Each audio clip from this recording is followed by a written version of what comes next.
Hai hai hai, pernah nggak sih kamu dengar berita yang bacanya bikin emosi, judul yang kontroversial, bikin tersinggung, dan bikin hati bergejolak?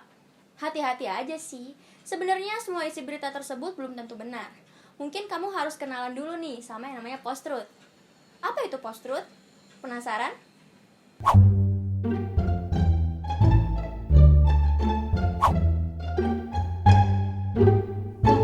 Secara simpelnya, post-truth adalah kebohongan yang dapat menyamar menjadi suatu kebenaran. Loh, kok bisa sih? Ya jelas bisa lah. Perasaan kamu dan emosi kamu menjadi kunci utama yang dimainkan oleh si pembuat post-truth. Terus apa hubungannya berita hoax dengan post-truth?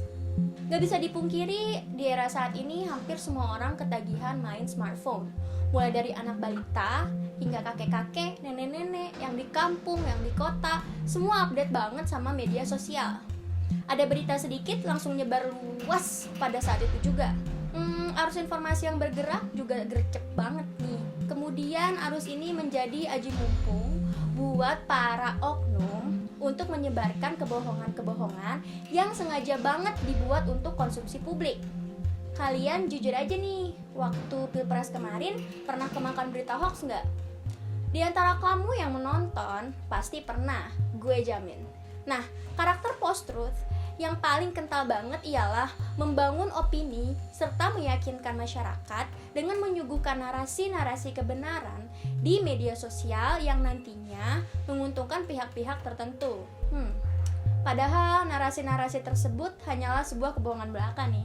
Ya contohnya waktu Pilpres kemarin. Tapi kalau kamu amati, apa ada yang percaya kebohongan terlepas dari media sosial?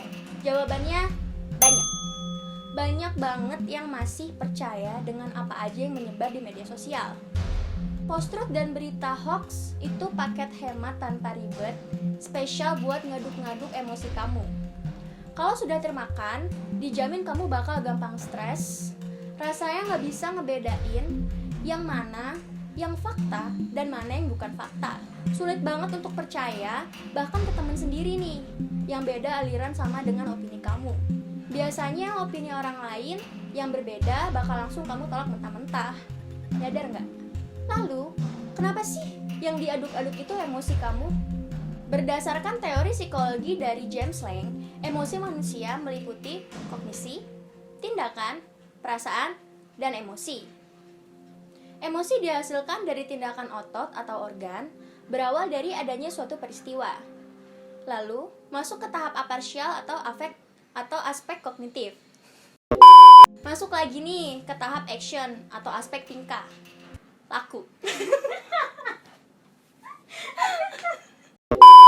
Lalu yang terakhir emosional, feeling atau aspek perasaan. Apabila terdapat suatu peristiwa atau permasalahan, manusia memiliki beberapa emosi dasar atau dimensi berkelanjutan yang berbeda-beda.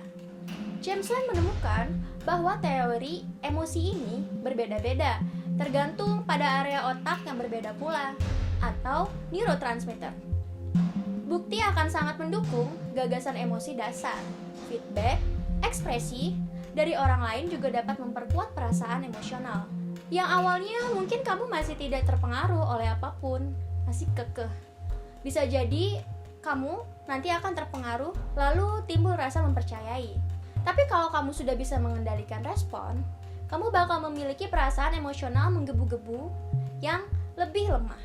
Karena kamu sudah bisa nih mengenal dan mengidentifikasi aspek kognitif emosi. Makanya, gak gampang termakan post-truth. Emosi atau perasaan manusia dapat dimanipulasi sedemikian rupa. Kamu harus bisa menentukan sikap dalam setiap tindakan.